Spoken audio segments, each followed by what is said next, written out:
ka qadsan laga yaabay jacayl iyo maxabo uu ku qabo inuu ku daawado adigana burka isaga u baahnaa aad ku ciyaaraydo marka ma fiicna in raashin lagu ciyaaro waqti xaadirka la taagan yahay sababtoo ruux buu ka baahi badan yahay ruuxna ruux buu ka qanisan yahay hadii adiga aad awood inaad burka ku far ciyaarto oo aad ku ciyaarto aad isku shubto waxaad ogaataa in aysan jirin dad awood inaysan gataan hadii adiga aad awoodid caanaha inaad isku shubto hadaba waxa ogaataa inay jirto hooyo awoodin in wiilkeeda iyo gabadheeda caana ay u gadato ee meel ay ka keenta ay laadahay assalaamu calaykum waraxmatullaahi tacaala wabarakaatuh walaalaha qalbiga dhalinyarada Soomaaliyeed muslimiin mamooyinka dhammaan waan idin salaamo gacanta waa qolofo qalbigeedi ka salaamo walaalkiin caaqila janalka naga daawanaduna Axmed Caaqil hadee taa boqoshada yiriisitu janalka meesha guduudan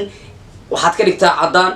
meesha like-ta inoogu dhiirigeli commentigana noogu soo xariiq wixii reeyay ka dhex guuxay maanta waxaan rabaa inaan kala hadlo muuqaalada kala xiiso badan ciwaanadana kala weyn maanta waxaan rabaa TikTok maxaa dhex yaala waxa TikTok dhex yaala ay dadka fahansan yihiin maxay sanayn waxyaabaha la raaliyo ka ahayn diinta islaamkana ay ogoleen ee TikTok dhex yaala muxuu yahay waxyaabaha loo baahan yahay positive ah TikTok dhex yaalana muxuu yahay sidaan ognahay Soomaali hadii aan nahay marba application ayaan ku jabnaa oo ku daadanaa waxaanu dadku meel ay isugu imaadaan hadii ay jirto waa social media qaybihiisa kala duwan baryahan waxay ka shidan tahay waliba sida dabkii oo kale u shidan bartaliirada TikTok ee Soomaali badan ay ku kulmaan afkaartoodan ay ku kala gudbistaan waxaan rabaa inaan ka hadlo waa xaqiiqadii shacab meel isugu imaadaan qalad buu imaanaya saxna wuu imaana marka waxaan rabaa inaan ka hadlo waxyaabaha TikTok dhex yaala ee dadka badan ay ku baraarugsadeen dadyo fara badan ay ku baraarugsadeen laakiin aynaysan haysanin meel ay ku soo gudbiyaan afkaarta ay ka aaminsan yihiin waxyaabaha TikTok dhex yaala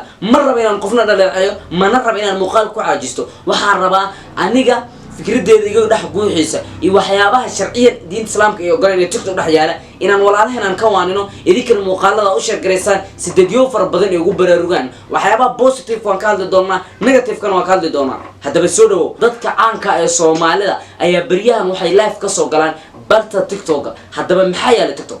live ayay soo galaan labada qof ayaa waxay ku tartamaan si live ah ayagoo dadka u kala iibinaya giftiyo iyo waxyaabo kala duwan sida labada qofood midba u guuleysto waxaan rabaa inaan ka hadlo dhowr siyaabood oo tartamahaas ama barnaamijyadaas ee positive shacabka ugu leeyihiin kadib muuqaalka aan ku soo gabagabeeyay qaybta negative-ka loo baahan yahay dadyo fara badan inay ku baraarugaan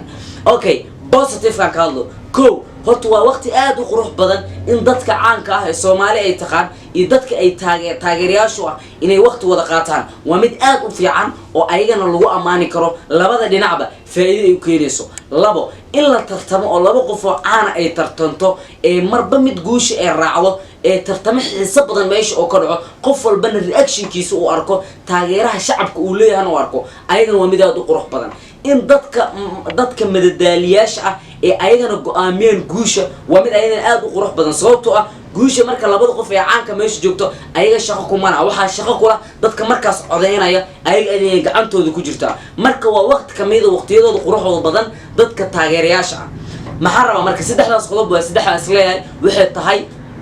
positive waa mid aad u fiican in live-kaas la sameeyo waliba la badiyo okay waxyaaba negative-ka marka wax aad u fara badan ma waa mid loo baahan yahay in laga digtoonaado sababtoo ah markii qofka laga badiyo ama marka uu badiyo waxa raba reaction-ada dadka ay ka falceliyaan inaan ka hadlo laba qof marka ay tartanto waxa jira waxyaabo ay isku ciqaamaan labada qof si qofkan loo dareensiyo inuu guul dareystay guul darada xanuunka ay leedahayna loo taso okay hadii qof laga badiyo oo qofkii lagu ciqaabo waxyaabo iska caadi ah sida inuu exercise sameeyo waa iska caadi sida inuu wajigiisa calaamadeeyo oo qalimaan waxyaabo saas u isticmaalo waa iska caadi laakiin waxa negative-ka ah ee diinta islaamka ogolayn dadka qaar ee meesha joogan ay u baahan yihiin laakiin ayaga ay aaminsaneen ay ku baraarujiyo okay sidaad aragtaan mararka qaar waxa wajiga la marsadaa bur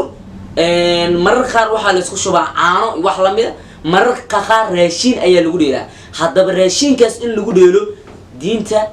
ma banaysay oo qof islaama in raashin uu ku dheelo ma banaan tahay hadaba ma banaan absolutely wax la ogol yahay maan sharci islaamkana maahan waxa jiro waxa adiga aad ku falaadeeda ee raashinka ah walaalkaaga u baahan laga yaabo inuu ku daawanayo laga yaabo walaalkaaga u baahan ee ka qadsan laga yaabo jacayl iyo maxabo uu ku qabo inuu ku daawado adigana burka isaga u baahnaa aad ku ciyaaraydo marka ma fiicna in raashin lagu ciyaaro waqti xaadirkan la taagan yahay sababtoo ruux buu ka baahi badan yahay ruuxna ruux buu ka qanisan yahay haddii adiga aad awood inaad burka ku farac ciyaarto oo aad ku ciyaarto aad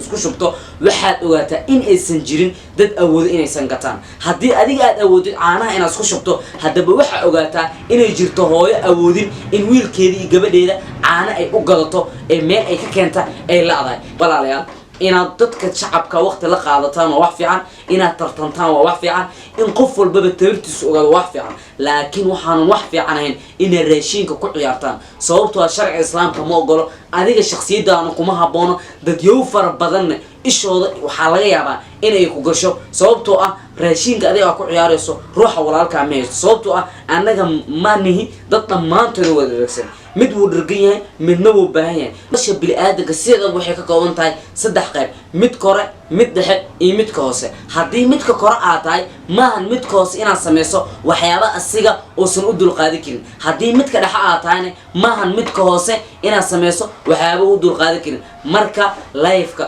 tiktok baryahan ka socda arinta ugu weyn ee aan ku dhaliilayo waxay tahay in raashinka lagu ciyaaro reaction qofna uu ku muujiyo alaashan qofku marka loo guul dareysto in lagu xiro in raashinkaas uu sidaas ku sameeyo ama uu daadiyo ama uu isku shubo ama uu ku ciyaaro in dadka entertainment loo sameeyo marka waxaa idin leeyahay walaalayaal ka jooga oo ka digtoonaada in raashinka aad ku ciyaartaan haddii adiga aad ka dhagsantahay walaalkaa u baahanaa joogo walaalkiina caaqila janalkaa naga daawanaydan waa axmed caaqil aniguna waa caaqil intaa muuqaalkaan midnaceynkaana kulmi doono waa anigoodan sidaas iyo nabadgelyo jooji ku ciyaaridda raashinka oo sii walaalkaaga baahan